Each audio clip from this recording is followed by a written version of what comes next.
Hello dear, क्या हाल चाल। बढ़िया एकदम। तो स्वागत है आप सभी का एक बार फिर से हमारी इस मुहिम के अंदर। और आज का हमारा जो है टॉपिक होगा वो होगा centre of mass of A solid कोन। ठीक है, तो किस तरीके से निकाला जाता है आइए हम देखते हैं। तो आप देख सकते हैं मैंने यहाँ पर एक कोन जो है वो बनाया हुआ है। ठीक है, इस कोन का सेंटर ऑफ मास निकालने के लिए मैंने क्या करा, एक एलिमेंट लिया है और एलिमेंट के रूप में मैंने इस बार लिया है एक डिस्क को। ठीक है, अगर आप एक डिस्क को ले और उसके ऊपर उससे छोटी डिस्क को जो है आप उसके ऊपर रखते चले जाए तो आपके पास एक कोन आएगा, सॉलिड कोन। ठीक है, तो उसी तरीके की डिस्क मैंने यहाँ पर ली है जिसका रेडियस मैंने स्मॉल आर लिया है। ठीक है, जिसकी जो कुछ विड्थ है जो कि डी वाई ली है, क्योंकि हमने इसका जो डिस्टेंस है वो 0,0 से वाई डिस्टेंस पे इसको कट करा है। ठीक है, इस बड़े वाला जो कोन है उसका हमारे पास रेडियस है कैपिटल आर। इसका हाइट जो हमें गिवन रहेगा वो होगा कैपिटल एच। ठीक है, वाई डिस्टेंस पे हमने इसको लिया है जैसे कि मैंने आपको बताया है। अगर ये वाई है, ये कैपिटल एच है, तो यहाँ से ये हमारे पास एच माइनस वाई हाइट हो जाएगी।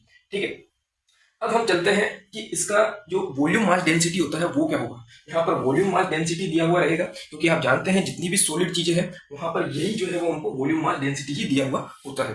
ठीक है, क्योंकि 3D चीजें हैं। ठीक है, तो यहाँ पर वॉल्यूम मास डेंसिटी आप देख सकते हैं rho is equal to M upon V. ठीक है, मास पर यूनिट वॉल्यूम। तो आप देख पा रहे होंगे कि मैंने लिखा है 3m upon pi R square H. आप जानते होंगे कि पूरे कोन का जो हमारे पास वॉल्यूम होता है वो सिलेंडर के कोन, सिलेंडर जो रहता है उसके वॉल्यूम का 1/3 रहता है।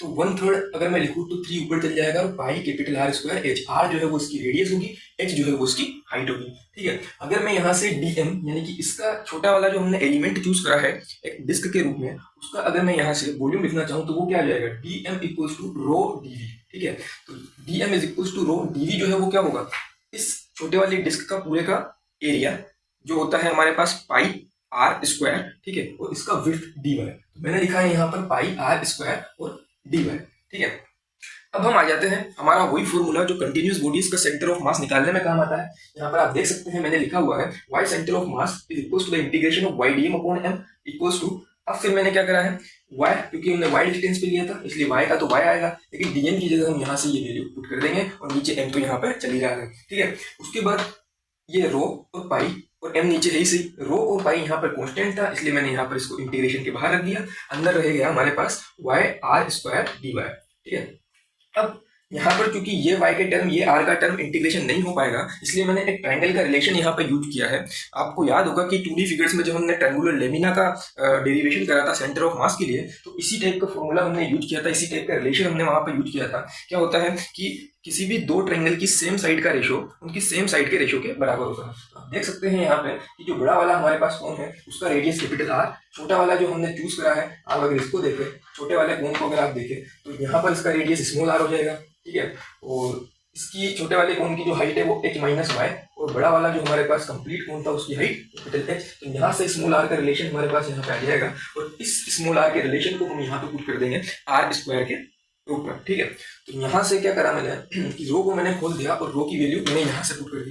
ठीक है, जो कटना था उसको मैंने काटा हुआ है, देख सकते हैं आप, एम को एम से काट दिया, पाई को पाई से काट दिया, बचा कुचा जो है वो यहाँ पे रह गया। ठीक है, आर स्क्वायर की वैल्यू पुट करी थी, अगर आर स्क्वायर की वैल्यू आप पुट करेंगे तो यहाँ पे कैपिटल आर का R square H minus Y का होल स्क्वायर और नीचे एच का स्क्वायर आ जाएगा। ठीक है, और डी वाई वैसा का वैसा है। ठीक, उसके बाद क्या होगा हमारे पास कि हमने इंटीग्रेशन कर दिया अब इसका, और इस पूरे को आर स्क्वायर को हम बाहर ले गए तो ऊपर के आर स्क्वायर के साथ नीचे का आर स्क्वायर कट गया। ठीक है, उसके बाद क्या है कि वाई अंदर अगर हम इसका स्क्वायर खोलेंगे a माइनस बी के होल स्क्वायर से अगर हमने इसको खोला तो H square minus 2hy plus Y square D Y आ जाएगा।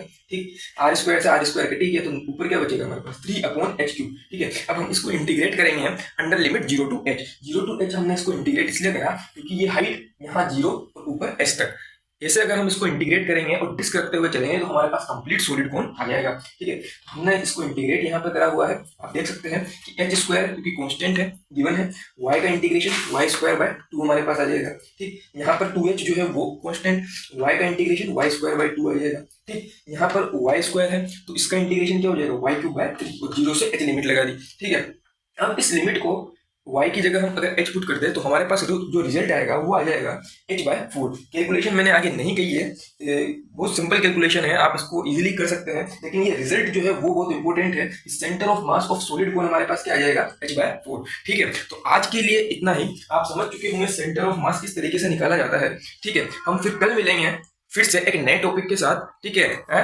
और good bye and have a nice day.